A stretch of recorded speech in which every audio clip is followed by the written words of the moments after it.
was a really goofy 17-year-old. I was a massive band geek, for one thing, and to make sure everyone knew this, I made a necklace out of my old saxophone reeds that I'd wear to school every day. And when I was a nominee for Homecoming Queen, and okay, before you say anything, this is not a brag. Every single school club had to nominate someone, and I didn't even get nominated for band. I just convinced the all-male media club that they should nominate me so I could wear a pretty dress. Okay, cool. Anyway, they told all the nominees to record their own intro audio for the big day, so I did mine to the theme of Shaft. Like deep baritone, driving hi-hat, the whole bit. And for my 18th birthday, I had the cake decorator write, "Yay, porn and cigarettes," on my birthday cake. I say all this to make sure you understand that it was in this spirit when, on the night of my 18th birthday, my friend Morgana and I went to a seedy gas station and legally purchased a Playgirl. It's like Playboy, but, full of men. We were so nervous and we could not stop giggling. But we bought it. And afterward, feeling victorious, we went back to Morgana's car, peeled off the censored plastic wrap, and opened it to find, how do I put this? The men were very muscular and very oily and very not happy to be there, if you catch my drift. It kind of felt like if I'd bought an issue of Flags Monthly and all the flags were folded up and ready for storage. Anyway, Morgana and I giggled and we joked, but neither of us ever got in the spirit that the magazine intended. And I don't think we were alone in that. So-called porn for women, specifically straight women, has been the adult industry's white whale for decades, and they never really have cracked the code. But lots and lots of men of all orientations really like porn. Porn statistics are kind of slippery, but on the very high end, the porn industry is estimated to make $97 billion a year globally. That's just shy of what the entire entertainment industry makes in a year. On the low end, the porn industry is closer in value to the NBA, which is still nothing to sneeze at. And a lot of that entertainment can easily be found on the internet. That's alarming to some people. Critics say that porn is harmful. It ruins relationships, it leads people to treat women like objects, and it can cause addictions that upend people's lives. Are they right? Is porn taboo for a reason? That's what we're going to find out today. I'm Ashley Hamer, and this is Taboo Science, the show that answers the questions you're not allowed to ask.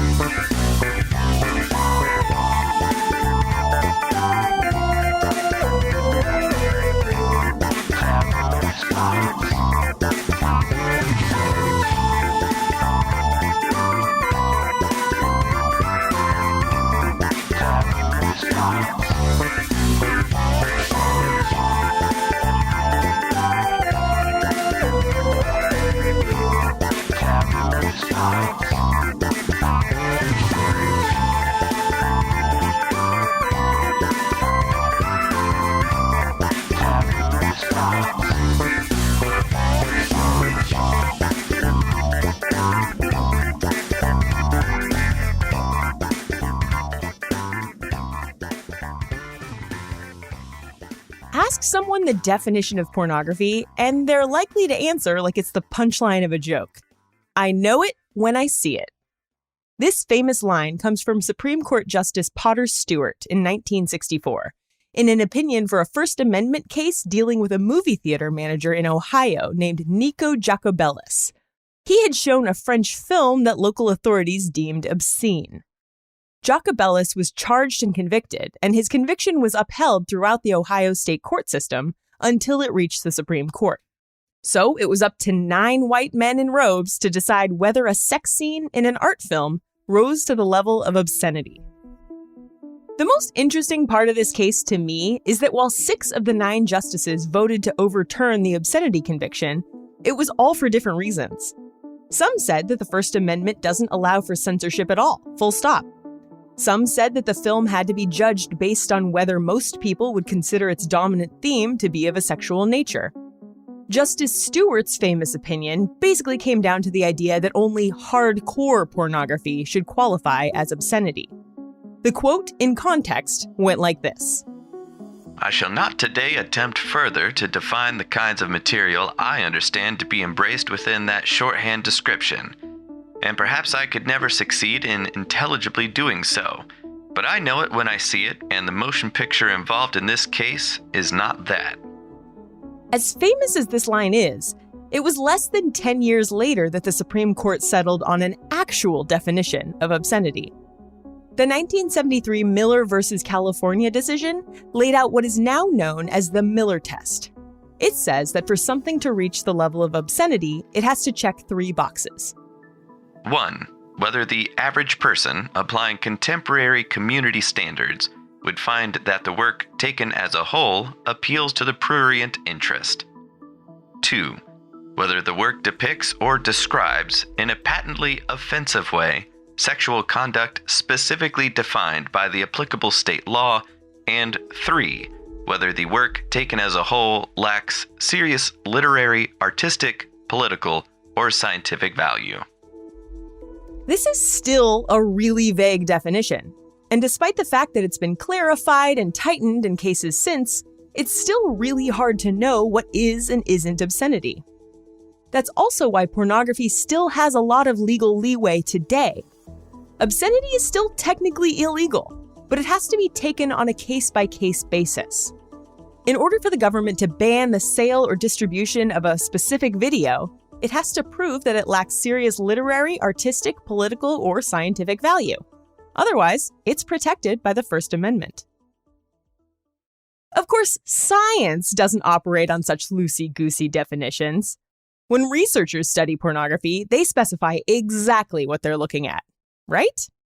You know, we did this big review last year, a couple of other researchers and myself. It was led by a researcher out of Western University in Ontario by the name of Taylor Coat that looked at, well, how are people defining and measuring pornography in the literature? And what we actually find is that people don't often actually define it, which sounds ridiculous, but is actually true. We just typically assume that people know what's going on.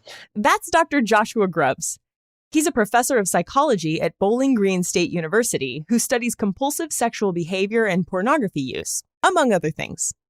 Now, having said that, we have been pushing, and in my own research, I define pornography for my participants so that there's no confusion. And we just say it's pictures displaying nudity, typically involving the genital area with a goal of promoting sexual arousal. So we typically try to define it as pictures of nudity involving genitals, and the goal of the picture is to make you sexually aroused. So theoretically, fine art, things like that, would not fall under that same category. We'll come back to Dr. Grubbs in a second, but first I want to dive into the history of pornography, which it turns out is really hard to do because of how pornography is defined. How do you know that an ancient depiction of nudity, or even of sex, was designed to promote sexual arousal? Like, for instance, take the artifact that many people consider to be the oldest known example of pornography, the Venus of Willendorf. This little 11-centimeter limestone figurine of a voluptuous female body is dated to between 28,000 and 25,000 BCE. Because of her large breasts and ample curves, she's considered by some to be the earliest surviving piece of prehistoric porn. But there are more interpretations, many with a lot more evidence. The figurine may have been a goddess symbol, a fertility figure, or a good luck totem. My personal favorite theory is that it's a woman's self-portrait. If you were a woman who had never seen a mirror and could only judge your proportions by looking down at yourself, that foreshortened perspective would probably result in an impossibly curvaceous bod not unlike the Venus of Willendorf. Another popular example of early porn comes from the ancient Greeks and Romans. They decorated a ton of stuff with penises, sex scenes, even entire orgies. Definitely ancient porn, right?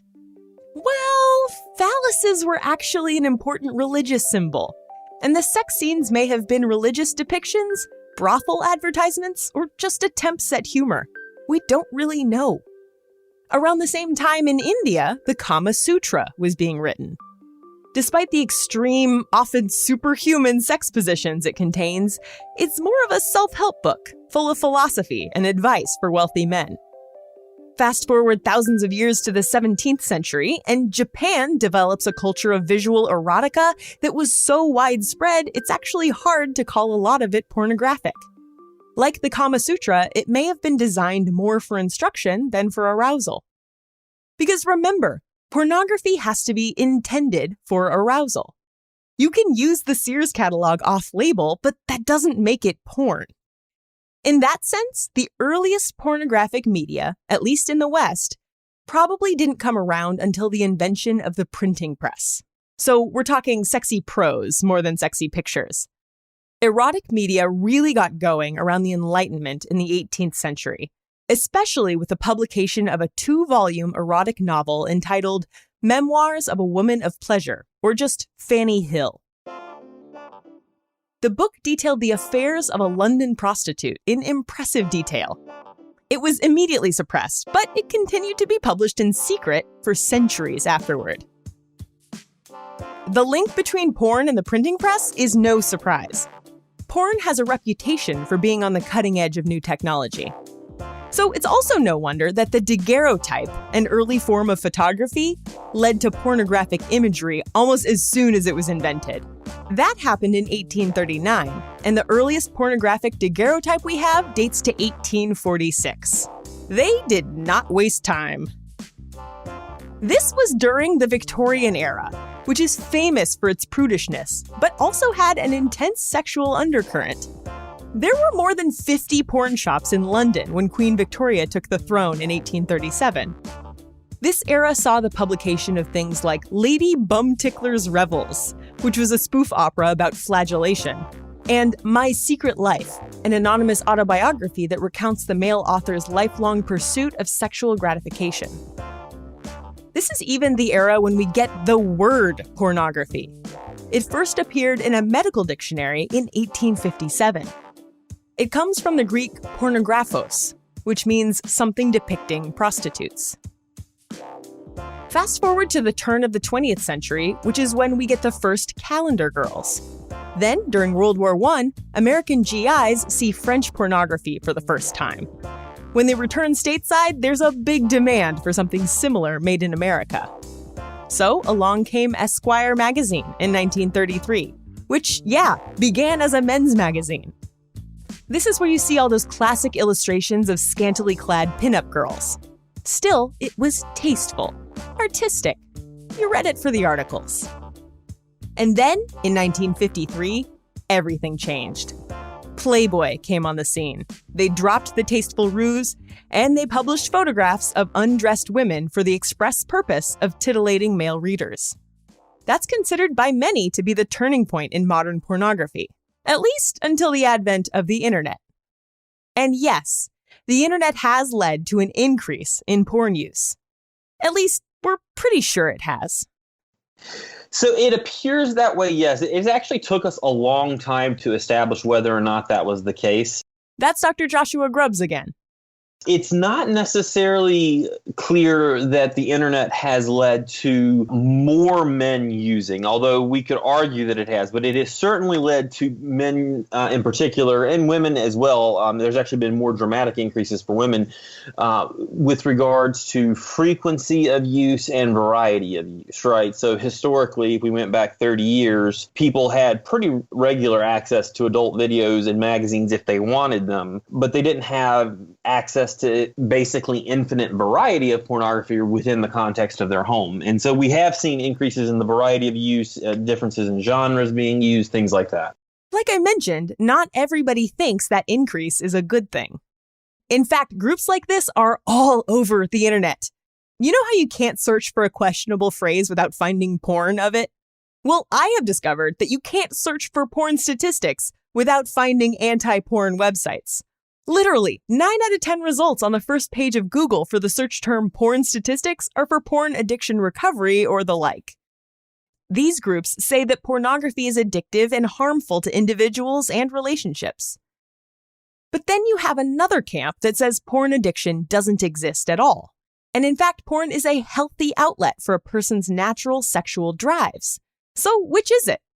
Dr. Grubbs studies this exact question, and it seems the answer is both. What I like to study is what makes people think that their sexual behaviors are out of control. And I word it very specifically as in what makes people think their behaviors are out of control, rather than just studying whether or not their behaviors are out of control or what leads someone to be out of control, because a lot of my research is kind of delved into why might someone think they're out of control even when their behaviors don't really seem like they're out of control. And so that's the broad interest here. I mean, I've been into this for over a decade now, and there's the long story and the short story, but the short story is that I grew up in and attended a very evangelical university, and I grew up in a very evangelical culture. And, from 2002 to about 2010, there was a constant barrage of information from folks talking about how everyone's addicted to pornography and it's the new addiction, it's the new cocaine, it's the new heroin, blah, blah, blah.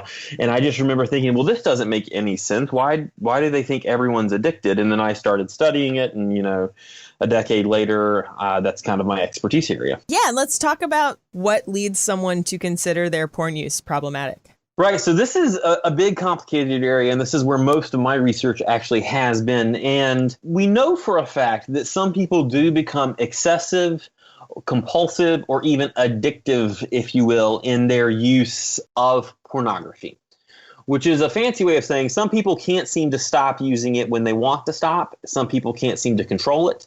Some people spend hours and hours a day and experience very serious consequences in their relationships, in their employment, and in other areas of their life because they're using too much. So one reason that some people do feel out of control in their use is they are out of control in their use.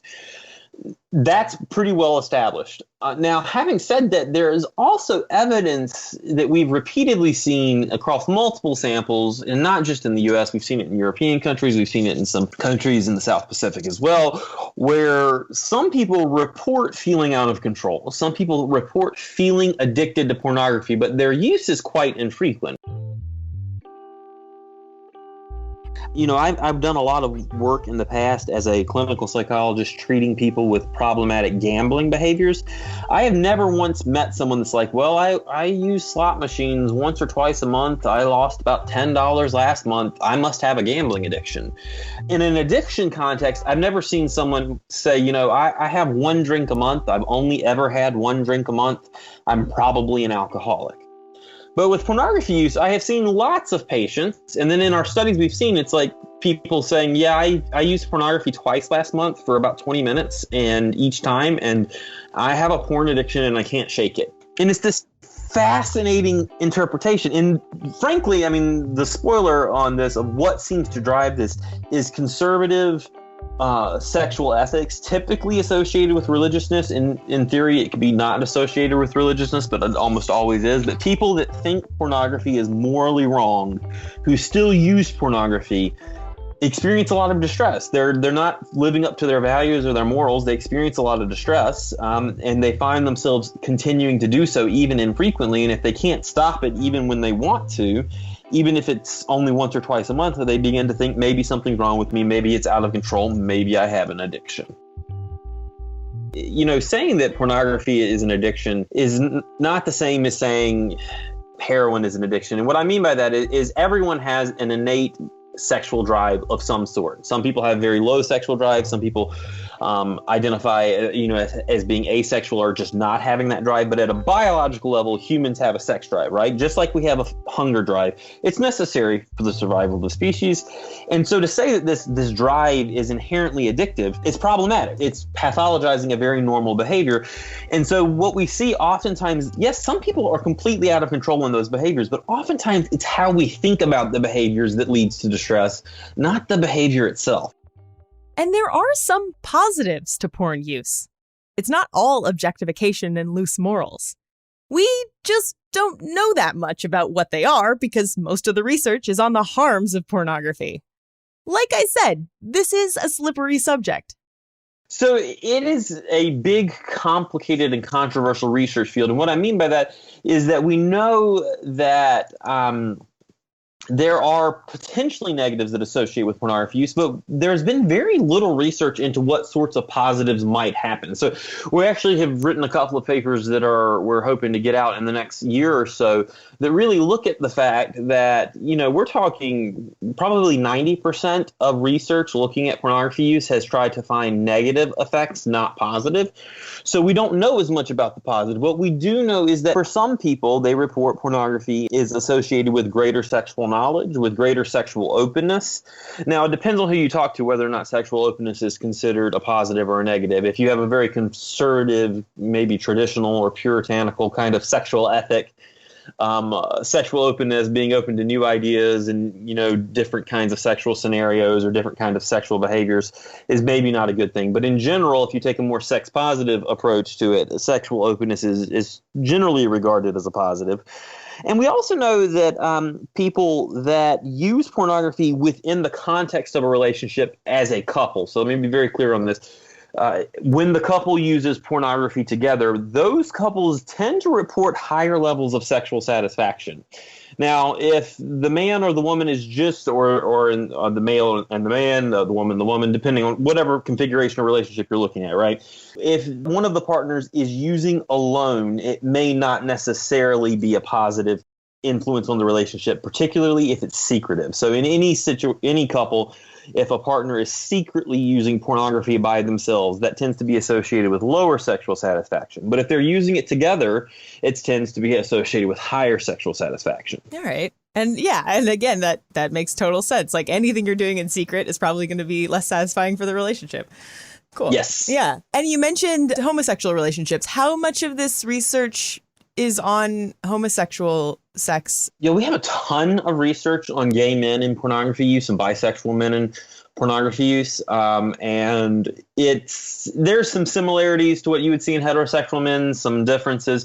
But on the whole, there's quite a lot of research there that shows, I would say it's more similar than not, whether it's heterosexual men versus gay men or bisexual men. There's much consistency, whichever group you're looking at. There's very little research on gay men in committed relationships and pornography use, but among the research that is there, we see pretty similar ideas. If they're using as a couple, it tends to be associated with higher sexual satisfaction. If they're using secretly, it tends to be associated with lower.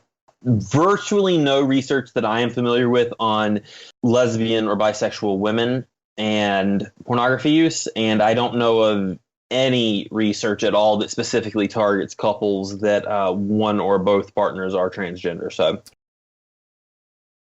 that bit about using it in secret, though, that can harm a relationship.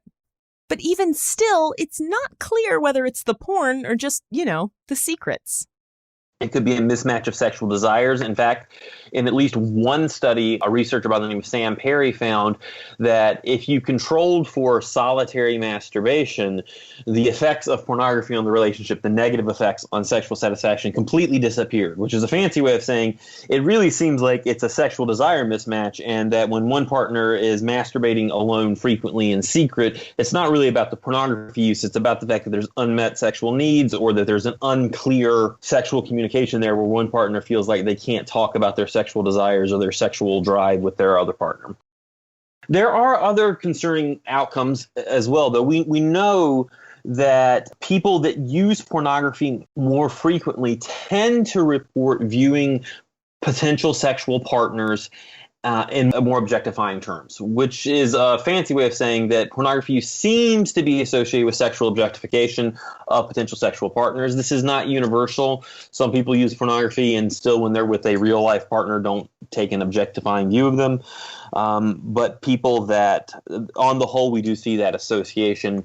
And what I mean by objectification there is just the idea that the partner that you're with is more of a means to an end and less of a mutually engaged kind of relational or mutual kind of endeavor, even in a casual kind of hookup. But again, does the porn cause the objectification, or does the objectification make people more likely to use porn? Not clear that it's causal. We see the association. So we could say that maybe people that have a higher tendency to engage in objectification of sexual partners are more likely to consume porn. And I think that pathway makes a ton of sense. Like, porn by nature is viewing people doing things on a screen typically as an object for you to use for your sexual pleasure. And I don't mean that with any value judgment, good one way or another. It's just literally that's how porn works. You're looking, the whole purpose of the person on the screen is to provide sexual stimulation to you. So perhaps people that do that in general are more likely to use porn. There has been one study of adolescents that I'm aware of that found that adolescents that reported more pornography at baseline reported more sexual objectification in the future. So maybe that suggests a causal pathway, but it's not that straightforward. Just causality is a lot more complicated than just one thing in the past predicting something else in the future. There could be other variables we didn't measure, so it's just not clear. Porn may also lead to a kind of monkey see, monkey do situation, which isn't always bad.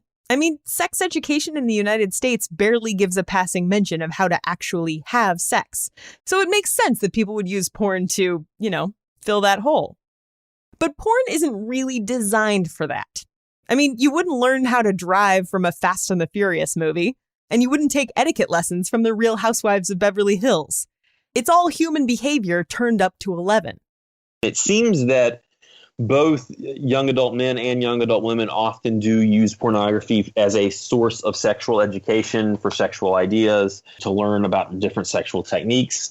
And that actually could be one of those things that people would argue is problematic, because if you talk to anyone that regularly produces pornography or anyone that's a professional pornographic actor, they will tell you that porn sex and real sex are not really the same thing most often. Right. It's like the Hollywood version. Yes, it's the Hollywood version. You don't typically have pizza delivery men and plumbers coming to your house for sexual encounters and things like that. Right. This is related to a phenomenon in social psychology research called script theory, which basically says that we internalize narratives about how a given situation is supposed to happen. So, like, if you're raised in the US, your script for a wedding ceremony says that the bride wears a white dress and the groom wears a tux and the bride walks down the aisle. There's a version of this called sexual script theory, and that's the thing that porn might be messing with. So sexual script theory is the notion that we also have these approaches to sexuality. We develop and internalize scripts that inform how we approach sexual encounters. As it relates to pornography, there is some thought that pornography may be how people learn to develop those scripts. And if they are only using pornography, they may be developing wildly unrealistic scripts for how sexuality is supposed to look. But enough with the harms of porn. It's time for a really obvious question. Who consumes the most porn? Well, I mean, it depends on how you want to ask that. Men in developed nations, though, is probably the best answer, right? So, and I say developed nations simply because we're talking about people who have access to the internet and access to internet pornography. But by almost every available metric, it appears that men use pornography at much higher rates than women. It's not to say that women don't use it. It's not to even say that a lot of women don't use that. We actually know that quite a few women use pornography, a substantial portion, but both in terms of sheer quantity of people and amount of time spent viewing, men are using more. What do you think the reasons are? Is it something inherent to women? Is it about how it's marketed? Is it about who makes it? I think the answer is probably all of the above, right? So there are certainly probably biological differences in sexual drive that come to play here. And I don't mean all men are more sex crazed than women, blah, blah. I mean that the way that men approach sexuality on the whole, as a general collective, not every individual man, there's huge variability here. But we do know that across mammalian species, even, that the way that males approach sexuality versus females is a little bit different. So that's probably part of it. There's also undoubtedly cultural norms around it. Men are conditioned, starting at a pretty young age, in the Western world at least, to believe that, yeah, you're going to want to look at porn and have sex with lots of people. That's just what being a man is. And so if some of that is cultural norms, and whether or not they're true or not is kind of irrelevant. If that's the norm, people will make them true. And then, yes, the marketing's a huge piece. Pornography is inherently, not always, but the vast majority, I mean, we're probably talking 95+% of pornography is produced for the male gaze, if you will. It's produced for the types of scenarios that men would want to see, whether that's heterosexual men or bisexual or gay men, but it tends to be produced with that focus. Porn has a long, confusing history, but the research suggests that it isn't inherently harmful. As long as you treat people like people, find a relationship where you can be your full, honest self, and do your best to ensure the media you consume was made with the full consent of all parties, then, hey, you do you.